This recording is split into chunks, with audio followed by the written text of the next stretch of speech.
प्रिय भाई और भौणी माने प्रभु जीशुख्रीष्ट नाम आपण मानक स्वागत। आज आम बाइबल एक अत्यंत गुरुत्वपूर्ण प्रश्नर उत्तर जानिबा। द्वितीय विवरण 1:2 कहे जे हरेब्रु कादेश बर्णेया पर्यंत यात्रा केवल 11 दिन थिला, किंतु इस्राएल लोक मानकु प्रतिज्ञात देश में पहुँचवा 40 वर्ष लगिगला। समस्या रास्ता रे नथिला, सेमानक हृदय रे थिला। आज मध्य अनेक विश्वासी परमेश्वर को प्रतिज्ञा पाइथिले मध्य आत्मिक जीवन रे आग को बढ़ी पारु नाहंती। काहेकि आसंतु बाइबल रे जानिबा। अविश्वास परमेश्वर को प्रतिज्ञा को विलंब करे। गणना 13:14 और एब्री 3:19 अनुसार 12 जन गुप्तचरों मध्यरु 10 जन भयर कथा कहले। केवल जिहोशुआ और कालेब कहले परमेश्वर आम सहित अछंती।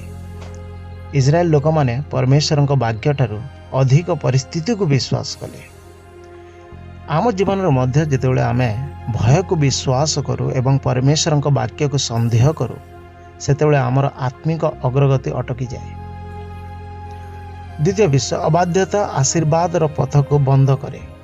गणना पुस्तक 14:22 और 23 अनुଯାयी परमेश्वर सेमान को अनेक अद्भुत कार्य देखाई, तथापि सेमान बारंबार अबाध्य हेले। परमेश्वर को आशीर्वाद केवल शुणा द्वारा नुहे, आज्ञा पालन द्वारा अनुभव हुए करा जाए। तृतीय विषय, अभियोग करने आत्मिक वृद्धि को अटकाई दिए। सही गणना 11 अध्याय आ प्रथम कोरिन्थियो 10:10 अनुଯାयी इस्राएल लोक माने प्रत्येक परिस्थिति रे अभियोग कले।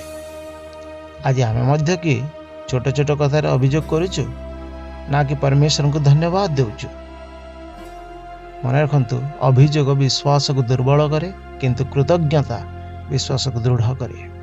चतुर्थ विषय, परमेश्वर विलंब माध्यम रे आमको प्रस्तुत करते। द्वितीय विवरण तार 8:2 और 3 पद अनुଯାयी मरुभूमि रे परमेश्वर से नम्रता, विश्वास एवं तांको ऊपर निर्भर करने सिखाइले।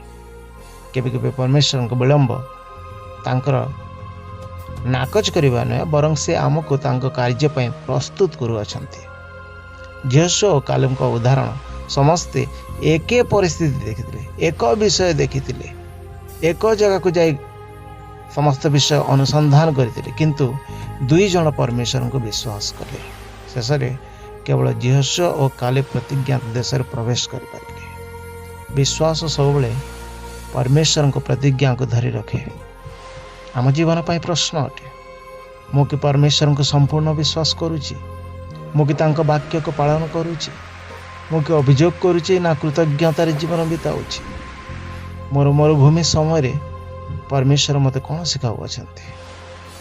प्रिय बंधु, जो यात्रा 11 दिन थिला ता 40 वर्ष हैला, कारण से माने परमेश्वर को विश्वास करे नाही एवं तांको आज्ञा मानिले नाही। आसंतु आमे सही भूल करिबा नाही। परमेश्वर को विश्वास करंतु, तांको वाक्य पालन करंतु एवं तांको समय ऊपर भरोसा रखंतु। परमेश्वर आपनको आशीर्वाद करे।